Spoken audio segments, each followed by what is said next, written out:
Tadi kita lihat daripada Ustaz Azhar menyentuh tentang persoalan akidah.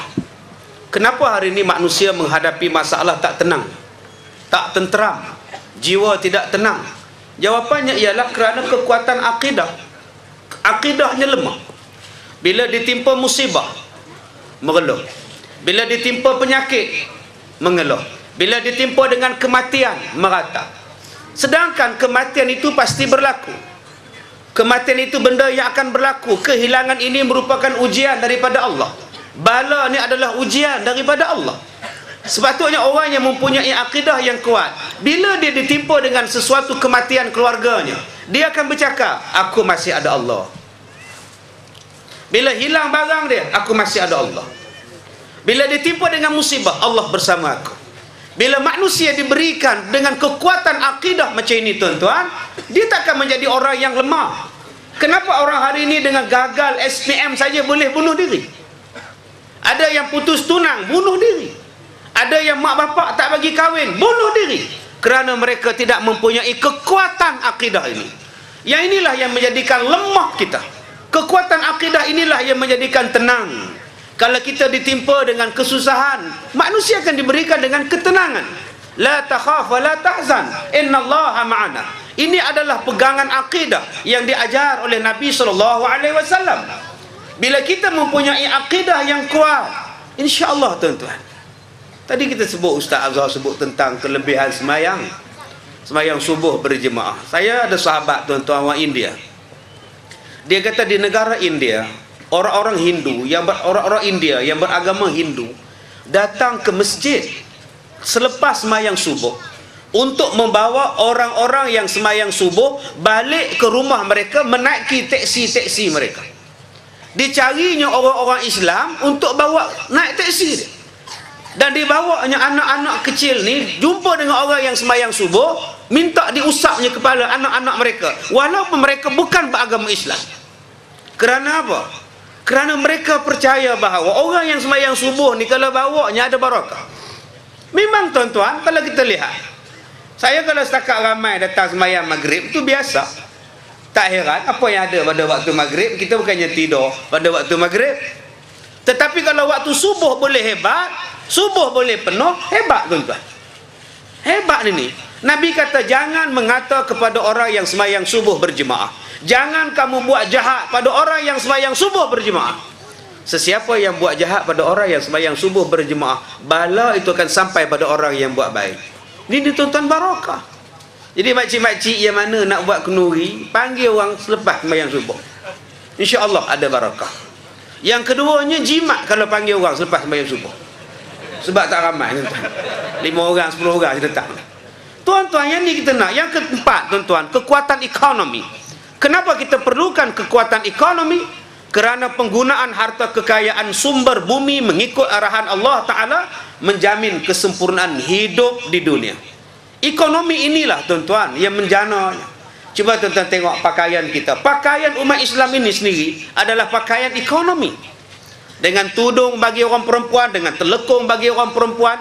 Kalau pakaian orang kafir, berapa sen nak dapat pakaian orang kafir? Seluar singkat, baju kecil, seluar kecil. Ekonomi tak menjana. Ekonomi ini wujud kerana Islam. Ekonomi ini naik kerana Islam.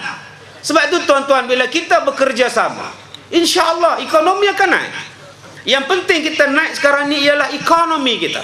Kerana bila ada ekonomi, kekuatan ekonomi, insya-Allah Islam akan dipandang tinggi.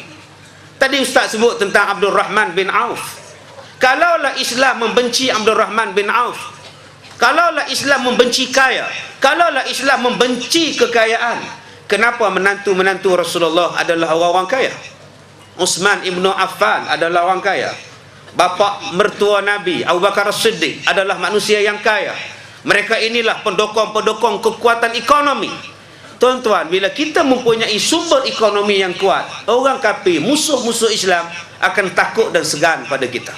Selain daripada kita mempunyai kekuatan politik, kekuatan ekonomi adalah yang menjamin kekuatan kita. Sekarang, tuan-tuan, kita janakan ekonomi. Saya tidak mengatakan bahawa kita menjana ekonomi dalam bentuk yang biasa. Sekarang kita menjana ekonomi dalam bentuk yang sangat senang.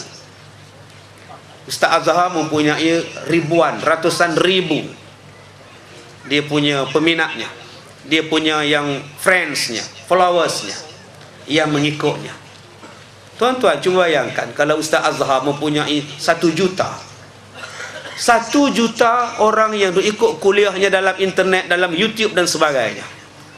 Hanya seorang bagi RM1 saja. Mimma razaqnahum yunfiqun. RM1 saja kita bangunkan ekonomi ummah setiap bulan. Masuk dalam satu tabung, bagi seorang RM1 saja daripada 1 juta manusia ini. Bayangkan berapa banyak sekolah boleh bangun, berapa banyak minimarket pasar raya Islam boleh bangun, berapa banyak kita menguasai ekonomi hanya dengan RM1. Bayangkan kalau RM10, maknanya kita mendapat kutipan 10 juta setiap tahun. Ya, ini yang Allah Ta'ala sebut dalam Quran, allazina yu'minuna bil ghaib wa yuqimuna as-salah wa mimma razaqnahum yunfiqun. Islam tak suruh kita bagi banyak-banyak. Memadailah kita ni bagi sikit, tetapi ramai yang bagi.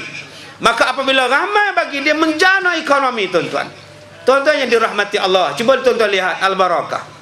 Al-Barakah, saya cakap di sini, tidak ada bantuan daripada mana-mana parti, tidak ada bantuan daripada mana-mana kerajaan. Dia hanya bergerak di atas dasar fi sabilillah. Dia bergerak di atas dasar kita jual CD, kita buat ceramah agama, kita menjual barangan produk-produk Al-Barakah. Inilah hasilnya, tuan-tuan. Dalam tempoh 5 tahun ia beroperasi, ia telah menjangkau lebih daripada 30 lot di Manju ini telah dimiliki oleh Al-Barakah, yang dihuni oleh lebih daripada 300 orang dan dihadiri setiap hari oleh hampir 1000 orang yang belajar di sini. Tuan-tuan yang dirahmati Allah, ini yang menunjukkan bahawa kekuatan kita. Kita tidak perlu mengemis, kita tidak perlu menjadikan sesuatu benda itu dalam keadaan susah. Dengan kekuatan ekonomi kita boleh pegang politik. Politik itu dikontrol oleh ekonomi. Apabila politik lemah, maka ekonomi akan kontrolnya. Maka apabila ekonomi itu kuat dan dipegang oleh Islam, insya-Allah tuan-tuan, secara tidak langsung politik juga dipegang oleh Islam. Yang keempatnya, tuan-tuan, kekuatan ikatan masyarakat. Yang inilah yang menegakkan masyarakat dengan dasar kemerdekaan, dasar keadilan yang mengikut syariat. Adil maknanya ialah meletakkan sesuatu pada tempatnya. Azam kita, kekuatan umat Islam ialah menjaga berkasih-kasihan di antara satu sama lain. Kita tolong bantu-membantu, at-ta'awun wa ta'awanu 'alal birri wat taqwa. Yang ni yang kita nak, tuan-tuan. Dan saya lihat orang-orang pakat terkejut. Macam mana Ustaz Azhar boleh datang jumpa Ustaz Kazim dalam satu sesi ceramah. Orang tadi satu ustaz datang daripada Pulau Pinang datang. Dia kata, Ustaz Ana ni nak minta Ustaz Azhar ni dah bertahun. Macam mana entah boleh dapat? Saya jawab, Ustaz percaya pada Allah, rezeki Allah. Allah bagi, bukan senang dapat Ustaz Azhar. Ini rezeki pada Allah, yakin. Betul Ustaz, rezeki entah, kata dia. Saya kata bukan rezeki saya Ustaz, rezeki seluruh penduduk Manjui, rezeki seluruh penduduk Ipoh, rezeki seluruh penduduk, rezeki yang hadir pada hari ini. Alhamdulillah tuan-tuan.